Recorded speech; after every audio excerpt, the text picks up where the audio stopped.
ఎంజీరావు గారు, రీసెంట్గా Rahul Gandhi election commission మీద చాలా తీవ్రమైన ఆరోపణలు చేశారు. మోదీ రిగ్గింగ్ చేసే ప్రధాని అయ్యారు అంటూ ఆరోపించారు. భారీగా ఓట్ల చోరీ జరిగింది, అది ఒక అణుబాంబు లాంటిది అని కూడా ఆయన కామెంట్ చేసిన పరిస్థితి. అంటే ఈ వ్యాఖ్యలు వినడం, డీప్ స్టేట్ గురించి వార్తలు రావడం, ఇవన్నీ చూస్తూ ఉంటే ఈ ఈసీ మీద అటాక్, రాహుల్ అటాక్కి డీప్ స్టేట్కి ఏమైనా సంబంధం ఉందా? లేదండి. ఇప్పుడు అమెరికాలో ఉన్న యూరోపియన్ కాంటినెంటల్ అంటే పశ్చిమ దేశాల్లో ఉన్న ఆయుధ కంపెనీలు, ఈ కమ్యూనికేషన్ కంపెనీలు, ఆటోమొబైల్ కంపెనీలు, ఇవి ఈవెన్ ప్రభుత్వాలు, వాళ్ళ సీక్రెట్ ఏజెన్సీస్ కూడా వాళ్ళు ఒకటే కోరుకునేది ఒకటే, ఇండియాలో మోడీ ప్రభుత్వం మళ్ళీ రాకూడదు. అది వాళ్ళు కోరుకుంటున్నారు. ఎందుకంటే మోడీ వాళ్ళకి శత్రువుగా కనిపిస్తున్నాడు. ఎందుకంటే భారత్ రైజ్ అవుతుంది, భారతదేశంతో పాటు భారత సంస్కృతి పునరుజ్జీవనం చెందుతుంది.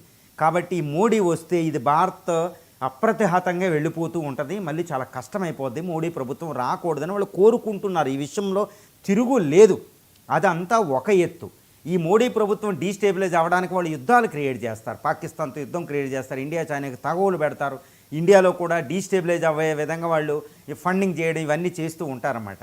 కానీ ఇక్కడ మీరు అడిగిన క్వశ్చన్ ఏంటంటే, రాహుల్ ఈ మధ్యన ఈసీ మీద అటాక్ చేస్తున్నారు, అణుబాంబు లాంటి సాక్ష్యాలు బయట పెడుతూ ఉంటుంది. ఏది ఫ్రాడ్ ఓటింగు, ఓట్ల ఎలక్షన్ ఎక్కువ పెట్టడం, ఈ సిర్ అంటే స్పెషల్లీ ఇంటెన్సివ్ రివిజన్ అని ప్రత్యేక ఓటర్ జాబితా విషయంలోనూ, తర్వాత దొంగ ఓట్లు, తర్వాత ఈవీఎంల వ్యవహారాలు, ఇవన్నీ తప్పు చేస్తుంది ECI, election commission of India, BJP కుమ్మక్క అయిపోయి చేస్తుందని ఒక ఆరోపణ చేస్తున్నారు.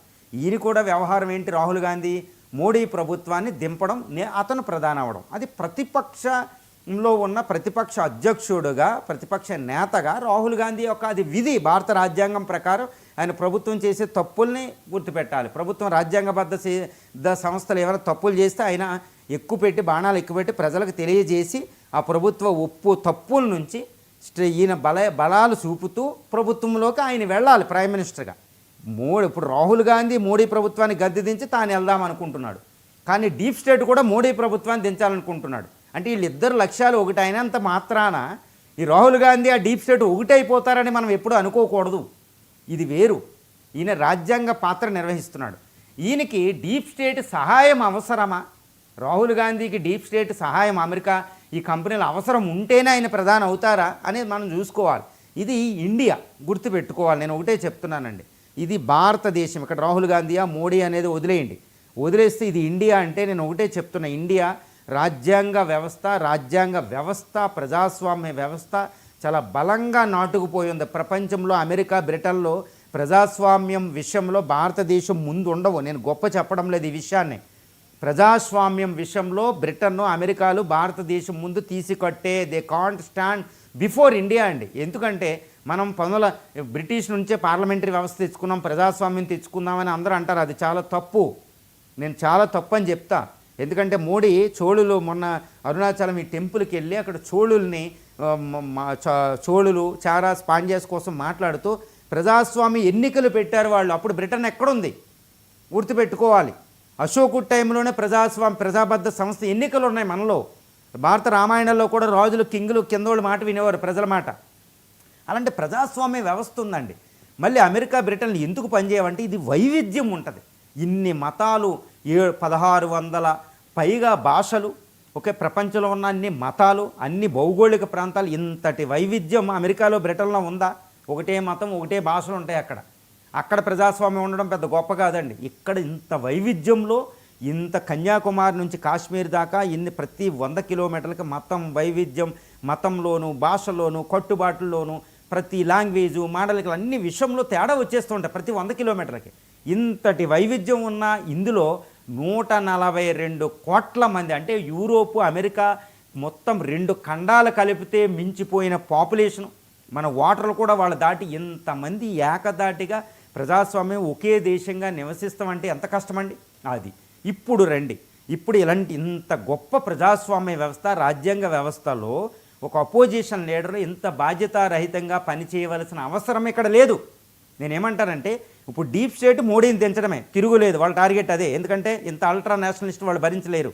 ఇండియా స్వతంత్రం అయిపోద్ది, అమెరికన్ మాట కాదు, ఇదే అమెరికాని శాసించేలాగే వెళ్ళిపోద్ది పునరుజ్జీవనం వస్తే. కాబట్టి మోడీ ఉండకూడదు, ఇది డీప్ స్టేట్ లక్ష్యం.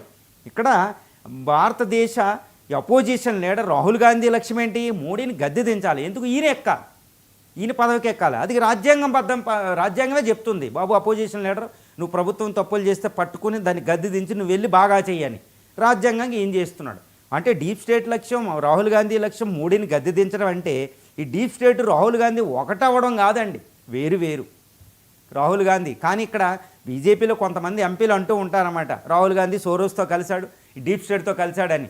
కలవడానికి ఈజీగా చెప్పవచ్చు అనమాట, శత్రు మిత్రు అనే సామెత. కానీ ఇక్కడ వర్తించదు. రాహుల్ గాంధీ కాంగ్రెస్ అంత దిగజారవలసిన అవసరం లేదు, దిగజారు. కానీ డీప్ స్టేట్ అనేది రాహుల్ గాంధీ కూడా డేంజరే. డీప్ స్టేట్ అనేది ఎంటైర్ ప్రజాస్వామ్యానికి డేంజరే.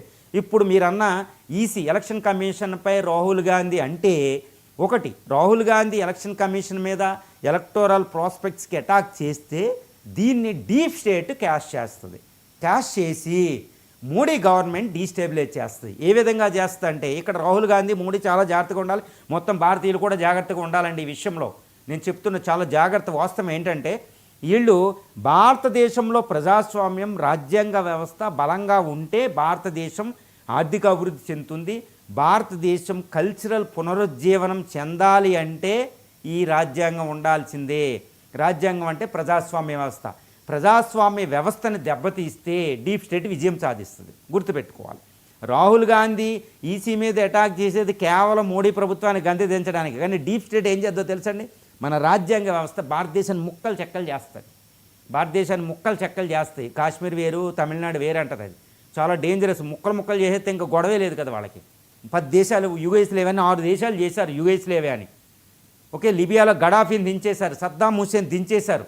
వాళ్ళకి నచ్చిన ప్రభుత్వాన్ని దించేస్తారు, లాటిన్ అమెరికాలు దించేస్తారు. ఇప్పుడు చూడండి, బ్రెజిల్ అధ్యక్షుడు అంటున్నాడు, నేను అమెరికా అధ్యక్షుడు ఫోన్ చేస్తే లేపను, అమెరికాకి వ్యతిరేకంగా నేను వెళతానని ఒక బ్రెజిల్, ఒక పెద్ద దేశ అధినేత మాట్లాడుతున్నారు అక్కడ. రష్యా చైనాలు వదిలేద్దాం, వాళ్ళే భయపడిపోతున్నారు డీప్ స్టేట్కి. క్యూబా ఏమైంది చూడండి, ఇదంతా డీప్ స్టేట్ వ్యవహారం. చాలా అదృశ్య శక్తులు ఉంటాయి. వీళ్ళు ఏంటంటే ఇండియా అస్థిరత్వమే ఉండకూడదు, ఇండియా యొక్క ఉండకూడదంటే ప్రజాస్వామ్య వ్యవస్థను నాశనం చేస్తారు. ఇప్పుడు బంగ్లాదేశ్లో ప్రజాస్వామ్య వ్యవస్థ లేదు, పాకిస్తాన్లో ప్రజాస్వామ్య వ్యవస్థ లేదు. కాబట్టి పాకిస్తాన్, బంగ్లాదేశ్ వాళ్ళు చెప్పు చేతుల్లో ఉంటాయి. అసీం మున్నీర్ వైట్ హౌస్లో కూర్చోమంటే కూర్చుంటాడు, పడుకోమంటే పడుకుంటాడండి. ఎందుకంటే పాకిస్తాన్లో ఏమీ లేదు వాళ్ళకి. కానీ ఇండియాలో రాహుల్ గాంధీ కానీ మోడీ కానీ అమెరికా చెప్పు చేతలు ఉండాల్సిన అవసరం లేదు. ఎందుకంటే మనకు ఒక ప్రజాస్వామ్య వ్యవస్థ, ఒక రాజ్యాంగ వ్యవస్థ, అద్భుత కల్చరల్ ఒక సిస్టమ్ ఉంది. ఇండియన్స్ ప్రతి వాళ్ళు తెలివైన వాళ్ళని రాహుల్ గాంధీకి బాగా తెలుసు. అధికారంలోకి వచ్చేస్తే 2 రోజుల్లో దించేస్తారు ఇండియన్స్, ఆ విషయం తెలుసు.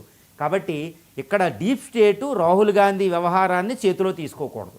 ఈవీఎంలను అలా చేసి చూడండి, ఎలాన్ మస్క్ ఎంత డేంజరస్ స్టేట్మెంట్ ఇచ్చాడు చూడండి. భారత సుప్రీంకోర్టు, ఎలక్షన్ కమిషన్ ఇవన్నీ మనం పడతాం. కానీ ఎలాన్ మస్క్ ఏమిచ్చాడు, భారతదేశంలో ఈవీఎంలను ట్యాప్ చేయొచ్చు అనే ఒక్క మాట ఎంత డేంజరస్ అయిందండి. భారతీయ ఓటర్లకి భారత ఈవీఎంల మీద, భారత ప్రజాస్వామ్య ఎన్నికల మీద నమ్మకం లేకుండా ట్రై చేశాడు వాడు ఎలాన్ మస్క్. అలాంటి స్టేట్మెంట్లు వదులుతారు. దాన్ని ఇంకా నయం పైకి మాట్లాడాడు, నోటు దురుసు కాబట్టి వాళ్ళు మాట్లాడకుండా చేసేస్తారు. భారత ప్రజాస్వామ్యం మీదే డీప్ స్టేట్ టార్గెట్ చేసింది. భారత ప్రభుత్వం మోడీ మీదే డీప్ స్టేట్ టార్గెట్ చేసింది. భారత ప్రజాస్వామ్య ప్రతిపక్ష పార్టీల మీద కంట్రోల్ చేయడానికి కుదురుతలేదు, వాళ్ళ మీద టార్గెట్ చేస్తారు. కాబట్టి చాలా జాగ్రత్తగా ఉండాలి. సో ఇక్కడ మన వ్యవహారాలు వేరు, వాళ్ళ వ్యవహారాలు వేరు. ఇద్దరు వ్యవహారాలు ఒకటైనంత మాత్రాన మోడీ ఎగ్నెస్ట్గా రాహుల్ గాంధీ డీప్ స్టేట్తో కలిసినట్టు కాదండి. కానీ ఇక్కడ నేను ఒకటే, రాహుల్ గాంధీ మోడీ కాదు, వాళ్ళు ఎగ్నెస్ట్ ఇండియా, ఎగ్నెస్ట్ ఇండియన్ సంస్కృతి, ఎగ్నెస్ట్ ఇండియా ప్రజాస్వామ్యానికి వ్యతిరేకం. భారత ప్రజాస్వామ్య రాజకీయ రాజ్యాంగ వ్యవస్థకు వాళ్ళు వ్యతిరేకం. చాలా డేంజరస్. వాళ్ళు పరమ శత్రువులు, కనిపించని అదృశ్య శక్తి. వాళ్ళు మనకే తగువులు పెడతారు. వాళ్ళు మన ప్రతిపక్ష నాయకుడికి మోడీకి తగువులు పెడతారు. మన పార్టీలు విడదీస్తారు. ఇప్పుడు మోడీ ప్రభుత్వాన్ని పడగొట్టాలంటే చంద్రబాబు నాయుడు కలిశారనుకోండి, చంద్రబాబు నాయుడు, నితీష్ కుమార్ గారు విభజిస్తే మోడీ ప్రభుత్వం పడిపోద్ది. వాళ్ళు ఏదో చాలా జాగ్రత్తగా వ్యవహరిస్తున్నారు. కాబట్టి అమెరికా అంబాసిడర్, డిప్లొమాట్స్ అప్పుడప్పుడు చంద్రబాబు నాయుడు గారు కలుతూ ఉంటారు చూడండి. ఎందుకంటే కీలక పాత్ర, ఇప్పుడు కింగ్ మేకర్లు వాళ్ళు. ఆ విధంగా డీస్టేబిలైజ్ చేస్తారు వాళ్ళతో చాలా జాగ్రత్తగా ఉండాలి. ఆ శత్రువుకి భారతదేశంలో ప్రతి వాళ్ళు శత్రువులే. కాబట్టి భారతీయులు కొంతమంది వాళ్ళతో కలిశారని మనం అనుమానం పడకూడదండి, చాలా డేంజరస్. విభీషణ్ రాముడితో కలిశాడని అనుమానం పెట్టాం, అది రాహుల్ గాంధీ అయినా. భారతీయులు మనం అనుమానించుకోకూడదు. డీప్ స్టేట్తో చాలా జాగ్రత్తగా ఉండాలి. భారతదేశం మొత్తం అంతా ఏకతాటిపై ఉండే వాళ్ళని ఎదుర్కోవాలి. మంజురావు గారు,